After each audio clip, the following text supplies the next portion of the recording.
no question now. But I think, Steve, there is an opportunity to submit another paper for the CyCon US section, cover papers that's going on now. Yes, we were actually talking about that. Okay, good, good. Steve, please, can you, the floor is yours. Steve will talk about his paper, The Cyber Doom Effect, and the Impact of Fear Appeals in the US Cybersecurity Debate. Sorry, Sean, I'm sorry. Sean Lawson is an associate professor in the Department of Communication at the University of Utah. If I need a laser, it's the middle button, so nobody get out of line. If you fall asleep, you're getting lasered. Okay. All right. So let's see. Is it this one? Oh, shoot. Yeah. Good job. Already messing up the clicker. All right, so thank you for having me today. My name is Sean Lawson. I'm associate professor in the Department of Communication at the University of Utah in the United States. I've been writing about issues of cybersecurity for quite a few years now. I have a handful of peer-reviewed articles on the topic, working on a book for Routledge about the rhetoric of the public policy debate in cybersecurity in the United States. Right now, it should be out next year. And I've served as a peer reviewer for papers for this conference since about 2010, actually. But this is my first time presenting at the conference, so I'm happy to be here. The work I'm presenting today was actually carried out along with a couple of co-authors, so Dr. Sarah Yo, assistant professor in communication at Utah, as well as two of our students at Utah, Hauran Yu and Ethan Green. So I'll start my talk by defining what we mean by cyber doom in our paper. It's a rhetorical phenomenon that I'm sure a lot of you are familiar with, as it's an ongoing feature, unfortunately, of our public policy discourse about cybersecurity in the U.S., and I suspect probably some other countries as well. I'll then talk about our particular research questions, the steps that we took to answer those questions, what we found, and some implications of this for how we communicate about and think about and talk to one another, in particular wider publics and policymaker audiences, about the cyber threat. Okay, so let's start off with just defining the key phenomenon that we're talking about here in our paper. So what do we mean by cyber doom? Well, cyber doom refers to the tendency of some in the debates that we have about cyber conflict to warn of ever-impending doom scenarios in which cyber attacks do things like crash the power grid, transportation systems, financial networks, and more. The ultimate impacts in these scenarios often include the collapse of entire societies and economies, what I like to call the sort of Lord of the Flies impact, right? A cyber attacker takes down the power grid, and wouldn't you know it, within just hours, we're all beating each other in the streets because society just completely falls apart. So we see traffic in such warnings is quite common, especially, I think, among officials, but I think there's more work to be done to try to pin down exactly who's responsible for perpetuating this rhetoric. Perhaps most infamous in recent years, though, is Secretary of Defense Leon Panetta's 2012 description and warning about an impending cyber Pearl Harbor. We probably all remember that. But of course, he's not the only one, right? These warnings have been with us for a long time, all the way back to 1991, and when Schwartau's warning about a digital Pearl Harbor in computer world, and then in his testimony to Congress.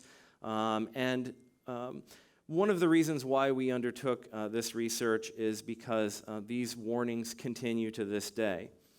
The image on the slide here graced the cover of The Economist magazine a few years ago and provides a sort of visual representation of cyber doom, in this case, a digital pixelated mushroom cloud, which also reminds us of our tendency sometimes to analogize cyber to nuclear weapons and nuclear attack or other kinds of WMD.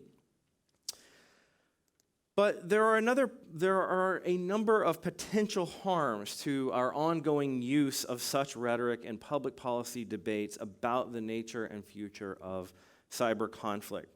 First and foremost, and I think most obvious, is that these scenarios might just flat be unrealistic, right? They might be an incorrect diagnosis of the problems that we actually face. And in fact, on two occasions just last year in 2015, in February and again in September, Director of National Intelligence in the United States, James Clapper, said that such cyber Armageddon scenarios do not, in fact, reflect the real threat that we face. And he said, quote, and it's on the slide here as well, the likelihood of a catastrophic attack from any particular actor is remote at this time.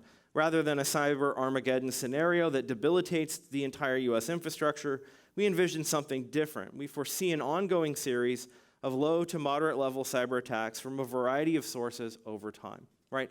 So the first thing to note here is the very fact that D&I Clapper felt the need to address the issue of cyber Armageddon twice in 1 year is itself an indicator of how prominent this rhetoric is in the public policy debate. Okay? He felt the need to say something about it under oath and in writing in his official statement to Congress twice in 1 year. But despite that, and as we note in the paper, this rejection of cyber doom has not put an end to the use of cyber doom rhetoric.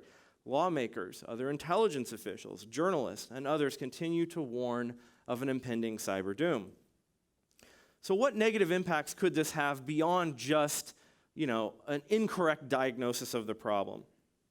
So James Lewis from the Center for Strategic and International Studies has actually noted that some cybersecurity advocates have found these kinds of appeals to fear, appealing, right? Perhaps even beneficial for increasing awareness of and motivating a response to cybersecurity challenges that I think a lot of us feel like maybe have been ignored by the wider public and policymakers. But Lewis and others, and myself included, have argued that there are actually real potential harms to relying on such rhetoric that may outweigh whatever awareness-raising and motivation-inducing benefits that such rhetoric might have. So I think Lewis actually summed up these potential downsides best by warning that we risk a combination of simultaneous underreaction and overreaction to the cyber threats that we face. That is, we risk ignoring or underreacting to the real threats while overreacting to imaginary or exaggerated threats. So he warned as long ago as 2010 that, quote, appeals to emotions like fear can be more compelling than a rational discussion of strategy, but the danger is that the most likely outcomes are either overreaction or miscalculation, or a blasé dismissal of risk after hearing wolf cried too many times. Neither is preferable. Finally, many other scholars have also noted the tendency towards hyperbolic rhetoric. Myself and James Lewis are not the only ones in this regard. And some of these folks have even begun to draw from the work of communication scholars who have looked at the phenomenon of fear appeal messages. And in particular, the work of a rhetorician by the name of Douglas Walton has been sort of popular among a handful of cybersecurity scholars who have begun to look at the issue of fear appeals. So this sort of background was the basis for our research questions in the project that we undertook. And the first was whether these concerns about the impacts of fear appeal, about the potential for negative impacts of hyperbolic rhetoric exemplified by cyber doom scenarios, was actually supported by communication research on the effects of fear appeal messages. So the literature on fear appeals is much broader than what gets cited by scholars of cyber conflict. And in fact, in some cases, the arguments in the fear appeal literature have sort of been badly misconstrued by a couple of cybersecurity researchers. So we wanted to know, does the wider fear appeal literature and communication research actually support the concerns that some people have raised about the potential negative impacts of the use of cyber doom rhetoric and hypothetical scenarios in particular? And second, if it does, can we observe the expected effects in the wild, so to speak? So in our case, can we observe these effects in a particular audience responses to a particular cyber doom scenario? So the basic too long didn't read answer to these research questions is yes in both cases.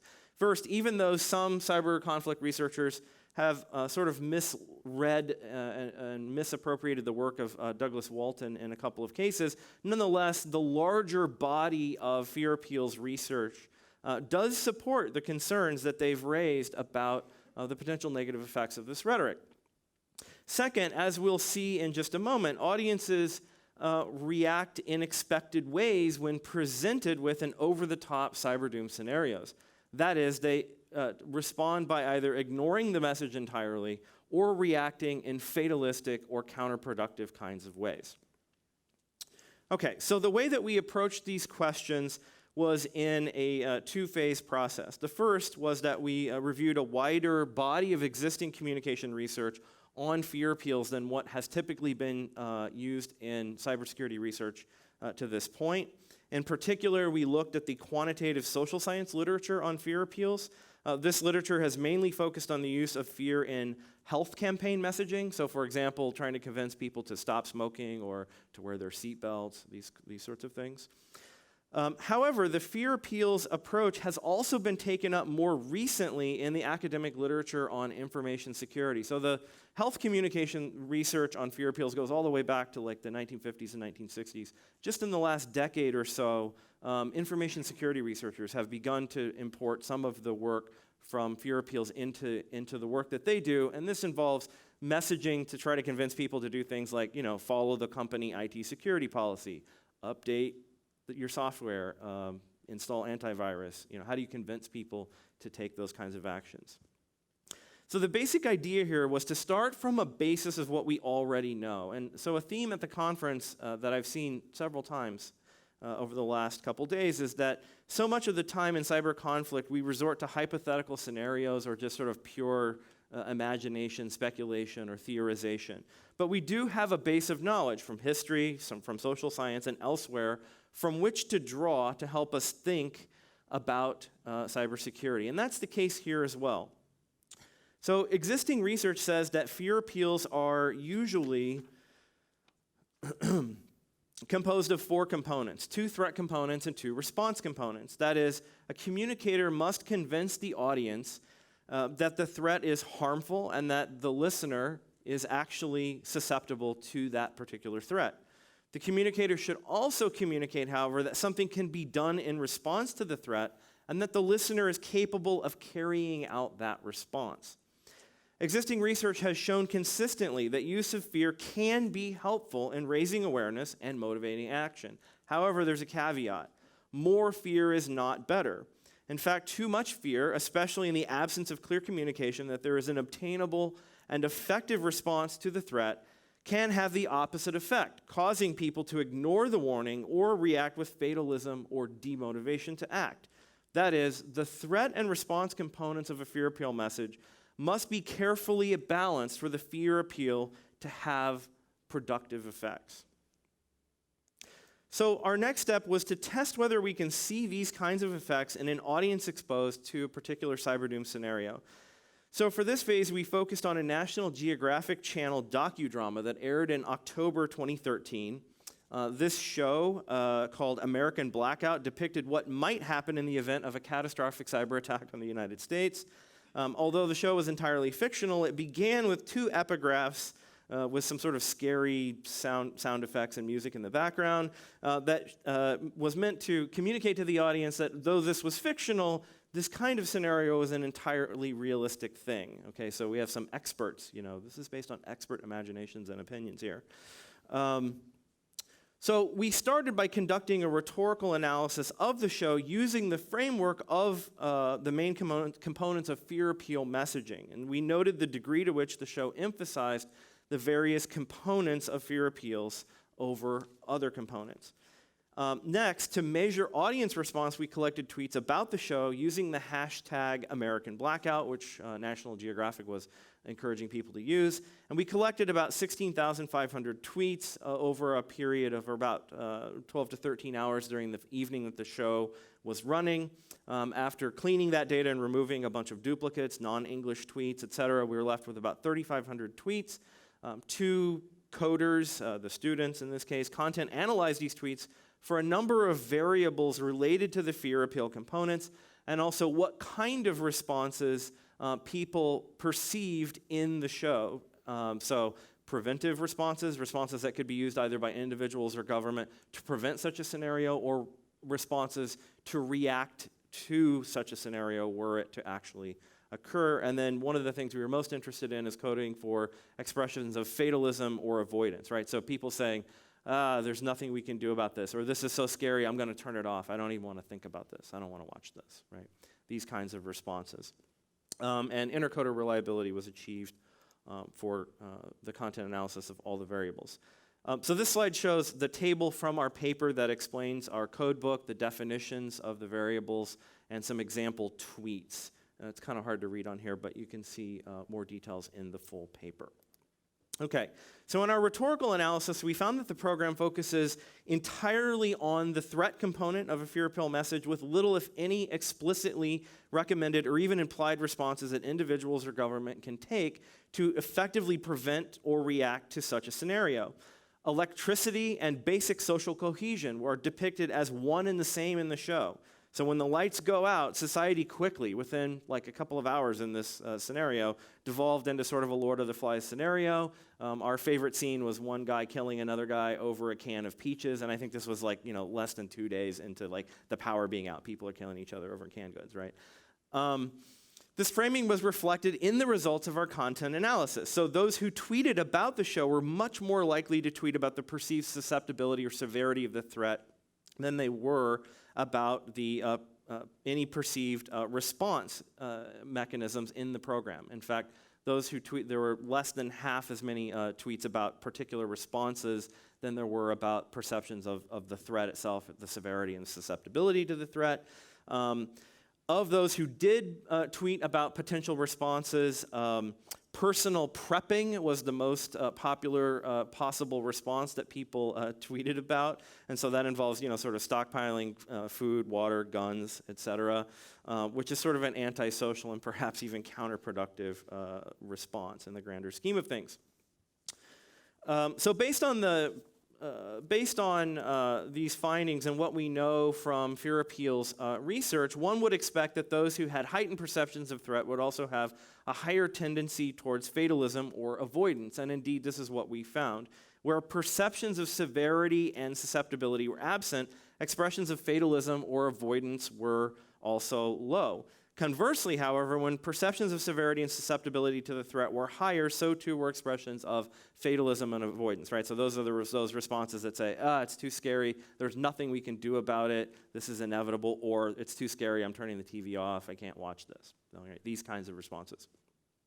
Existing research on fear appeals indicates that messages that focus too much on the threat component to raise fear without balancing that with a response component, i.e. convincing audiences that there's something that can be done that will work to lessen the threat or its impact, that in these scenarios, people have a tendency to either avoid the message entirely or to act in a fatalistic manner. And that's sort of what we saw with our analysis. Now, this study certainly has its limitations. Ideally, we would like a much larger sample of tweets. Also, not all cyber doom rhetoric is so explicit as this particular scenario. So it's hard to generalize to all forms of cyber doom rhetoric, like the use of historical analogies or metaphors, such as the infamous cyber Pearl Harbor, especially when these kinds of references are used more in passing instead of like, a speaker or a particular program really dwelling on them and laying out the details of what might be involved. Also, it's hard to know if this particular message was effective or not because it's not entirely clear what the intent of the messaging was.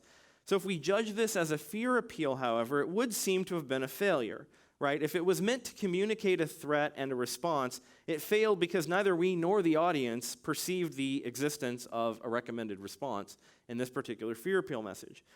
If the goal were to scare victims into passive inaction or acceptance of government action on cybersecurity, however, it was perhaps more successful as there was a strong correlation between perceptions of threat components and fatalism or avoidance. However, if the goal was to promote quiescence or passive support for government action, such a goal would clearly be categorized as an unethical communication or a fallacious appeal to authority by most communication scholars. Nonetheless, the study does help us to provide some justification for the current concerns that some have raised about the use of cyber doom rhetoric in general and frightening hypothetical scenarios in particular. A review of the larger body of communication research does indicate that concerns about potential negative impacts of fear appeals are warranted. Communicating fear appeals effectively and ethically is a balancing act. It is easy to get wrong. The result can be precisely what James Lewis and others have worried about: overreactions, underreactions, or inappropriate or counterproductive reactions. Our analysis of audience responses to the program American Blackout demonstrates that the effects expected from existing research can be observed in the case of a cyber doom scenario. That is, too much emphasis on fear or threat without sufficient messaging about effective and obtainable responses can lead to fatalism and avoidance in audiences.